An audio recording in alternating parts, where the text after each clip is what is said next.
Assalamualaikum warahmatullahi wabarakatuh. Selamat pagi semuanya. Kami dari kelompok 1 akan mempresentasikan hasil kerja kami, yaitu tentang materi yang akan kita bahas pada pagi hari ini, tentang aspek ekonomi proyek. Coba kita lihat sejenak pada gambar ini. Gambar ini adalah representasi dari sebuah proyek pembangunan, entah itu kilang minyak, pabrik, atau infrastruktur besar lainnya. Pertanyaannya, cukupkah kita menilai proyek semacam ini hanya dari profitabilitas keuntungannya saja? Apakah angka di laporan laba rugi sudah mencerminkan seluruh dampak dan nilai yang diberikan proyek bagi masyarakat dan lingkungannya? Hari ini, kelompok 1 akan mengajak Anda menyelami suatu dimensi krusial dari evaluasi proyek yang sering terabaikan, yaitu bagaimana kita memberi nilai pada dampak yang tidak mewujud atau intangible seperti kebahagiaan warga atau kerusakan lingkungan, dan bagaimana kita mengagregasi atau menggabungkan seluruh perhitungan tersebut menjadi keputusan yang benar-benar tepat. Kita akan membuktikan mengapa proyek yang terlihat rugi secara finansial bisa jadi merupakan investasi sosial yang sangat bernilai dan sebaliknya. Mari kita mulai perjalanan ini menuju analisis proyek yang lebih holistik dan bertanggung jawab. Apa sih aspek proyek itu? Aspek ekonomi proyek adalah analisis menilai kelayakan proyek dari segi biaya dan manfaat ekonomi bagi masyarakat, memastikan bahwa sumber daya yang digunakan efisien dan proyek memberikan nilai tambah sosial dan finansial. Mengapa aspek proyek penting? Yang pertama, analisis proyek mencakup biaya dan keuntungan finansial serta dampak sosial dalam lingkungan. Yang kedua, banyak proyek tampak rugi secara finansial tetapi memberikan manfaat sosial yang besar. Yang ketiga, biaya dan manfaat tidak berwujud atau intangible harus diperhitungkan. Yang keempat, semua komponen proyek harus digabungkan dalam agregat agar analisisnya lebih akurat. Contohnya, proyek pusat belanja mungkin memberikan keuntungan yang besar, tetapi menyebabkan polusi dan kemacetan. Pembangunan taman kota mungkin tidak menghasilkan uang langsung, tetapi dapat memberikan kesehatan, kebahagiaan, dan reputasi kota. Di sini saya akan menjelaskan tentang penilaian biaya dan manfaat intangible dalam suatu proyek. Pertama kita bahas dulu apa itu biaya intangible. Nah, biaya intangible adalah dampak negatif dari proyek yang sulit diukur secara langsung dengan uang. Artinya, kerugiannya memang terasa, tapi tidak bisa langsung dinilai dalam bentuk angka atau rupiah. Contohnya seperti penurunan kepuasan masyarakat. Misalnya, masyarakat merasa terganggu karena proyek menimbulkan kebisingan. Yang kedua, kerusakan reputasi lembaga. Ketika proyek dianggap gagal atau tidak sesuai harapan. Yang ketiga, penyusutan kesehatan dan keindahan lingkungan. Misalnya, polusi udara atau lingkungan yang jadi kotor karena pembangunan. Selanjutnya, kita masuk ke manfaat intangible. Manfaat intangible adalah dampak positif proyek yang juga sulit dihitung secara finansial, tetapi memberikan pengaruh besar terhadap masyarakat dan lembaga. Contohnya, peningkatan kepuasan masyarakat ketika hasil proyek benar-benar membantu kehidupan warga. Yang kedua, reputasi lembaga meningkat karena berhasil menjalankan proyek dengan baik. Yang ketiga, kesehatan dan keindahan lingkungan terjaga. Contohnya, proyek yang ramah lingkungan. Dan juga rasa aman serta bangga terhadap proyek. Misalnya masyarakat merasa dilibatkan dan percaya pada hasil pembangunan. Nah, kali ini saya akan menjelaskan tentang ciri-ciri biaya dan manfaat intangible. Pertama, mari kita bahas biaya intangible. Biaya intangible adalah biaya yang tidak memiliki nilai pasar yang pasti, sehingga sulit diukur secara kuantitatif. Biaya ini bersifat subjektif karena sangat bergantung pada persepsi pihak-pihak yang terlibat dalam suatu proyek. Oleh karena itu, untuk menilai biaya intangible biasanya diperlukan pendekatan kualitatif, seperti melalui wawancara, survei, atau diskusi dengan masyarakat yang terdampak. Selanjutnya, kita bahas manfaat intangible. Sama halnya dengan biaya, manfaat intangible juga tidak memiliki nilai pasar tetap dan sulit untuk dikuantifikasi, secara langsung. Manfaat ini sangat bergantung pada persepsi sosial dan nilai moral masyarakat, karena sifatnya yang tidak bisa diukur secara angka.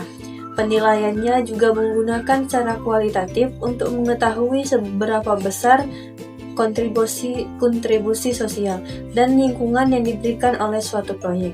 Jadi, baik biaya maupun manfaat Intenable sama-sama sulit diukur secara langsung, tapi keduanya penting untuk diperhatikan dalam menilai dampak sosial dan lingkungan dari sebuah kegiatan atau proyek.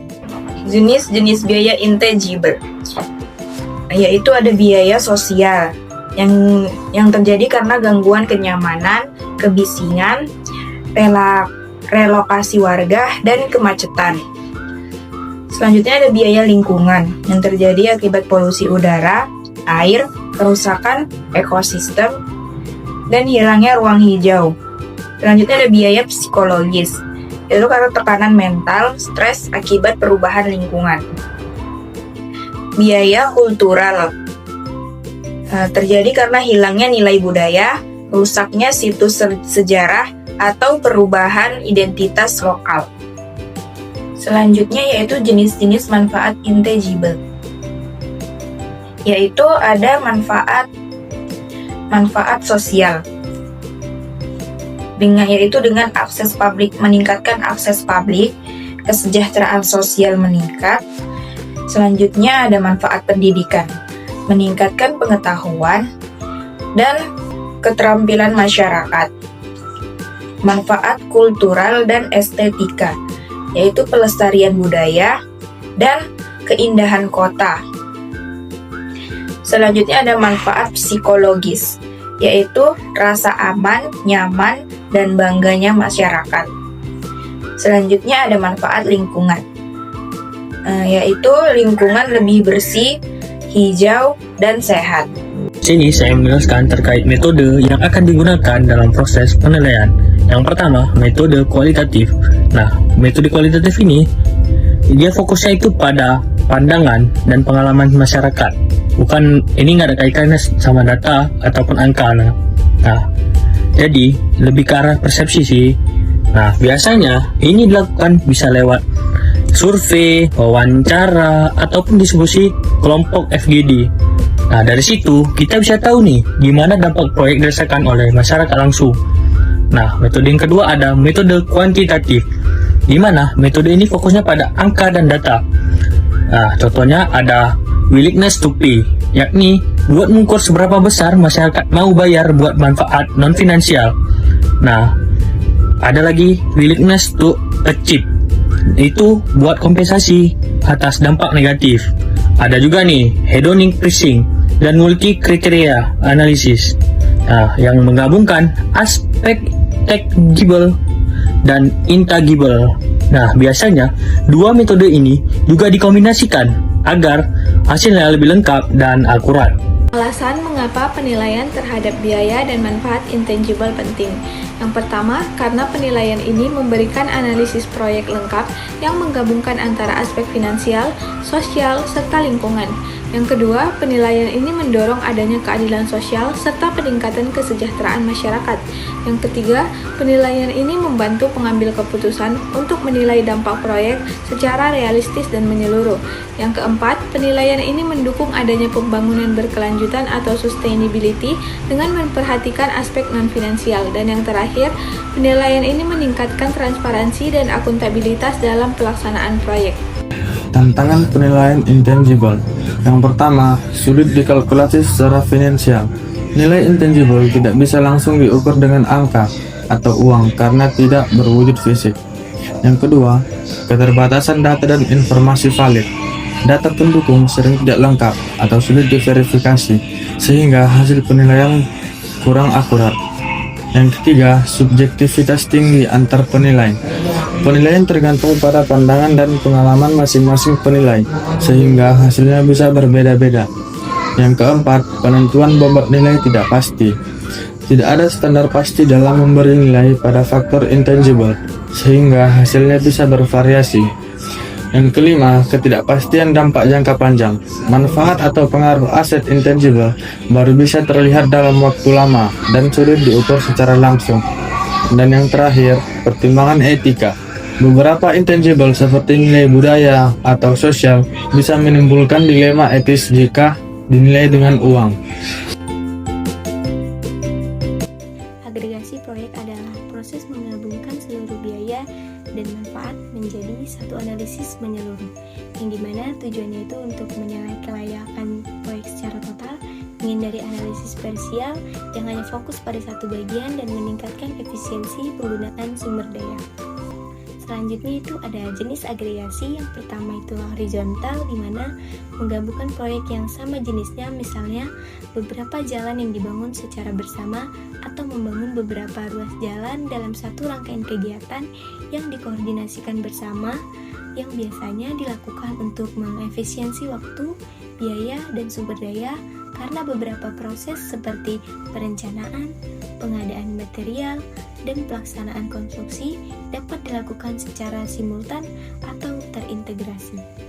Yang kedua ada jenis vertikal, yang dimana menggabungkan proyek yang berurutan dari hulu ke hilir, misalnya proyek yang dimulai dari tahap hulu dengan pembangunan bendungan yang berfungsi untuk menampung dan mengendalikan pasokan air, yang kemudian air dari bendungan tersebut dialirkan melalui jaringan irigasi yang mengatur distribusi air ke lahan pertanian.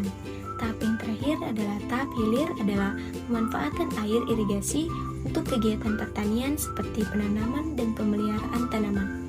Hal ini tuh berguna untuk meningkatkan hasil produksi.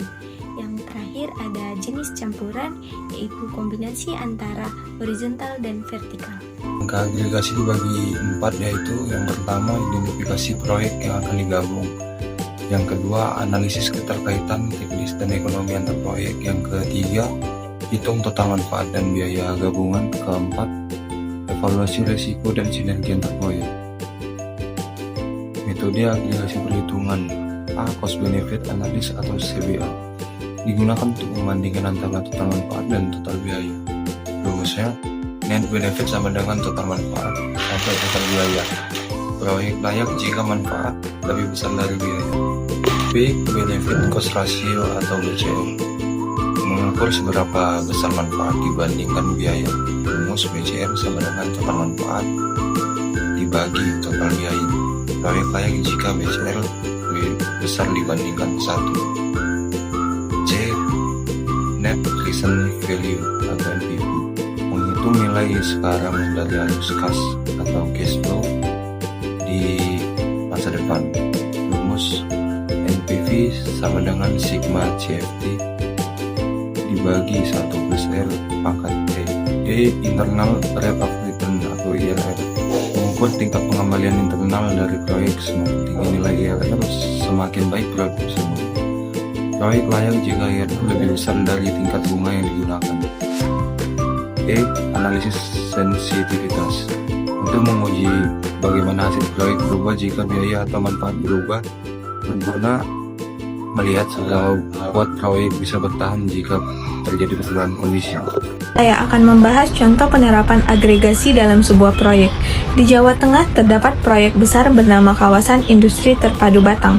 Kawasan industri ini bukan hanya membangun pabrik, tetapi juga membangun satu kawasan yang lengkap, di mana sebuah kebutuhan industri dipersiapkan secara bersama-sama, mulai dari jalan, listrik, air, dan kebutuhan lainnya. Hal itu membuat pabrik yang ada di sana tidak perlu repot-repot untuk membuat fasilitas dan infrastruktur masing-masing. Dalam hal inilah konsep agregasi proyek muncul, di mana semua biaya fasilitas dan infrastruktur digabungkan menjadi satu perhitungan besar. Dengan cara ini, biaya yang dikeluarkan jauh lebih hemat, lebih efisien, dan menguntungkan semua pihak. Proyek ini juga memperhatikan dampak sosial dan lingkungan sekitar, di mana masyarakat sekitar mendapatkan manfaat berupa lapangan kerja baru, pertumbuhan ekonomi, dan lingkungan yang tetap terjaga. Selanjutnya yaitu kesimpulan dari materi aspek proyek ini adalah: yang pertama, dalam menilai sebuah proyek, jangan hanya menilai angka keuntungan saja, tetapi harus dinilai manfaat sosial dan lingkungannya, yaitu manfaat dan biaya intangible. Yang kedua, agregasi proyek merupakan suatu hal yang penting dalam proyek agar semua biaya dan manfaat yang tersebar di berbagai bagian proyek dapat digabungkan menjadi satu. Dan terakhir, analisis ekonomi proyek yang baik itu harus seimbang baik dari sisi keuntungan maupun dari sisi sosial dan lingkungan, karena pada akhirnya proyek yang ideal bukan hanya mencari keuntungan ekonomi, tetapi juga yang bermanfaat untuk masyarakat dan lingkungan. Cukup sekian.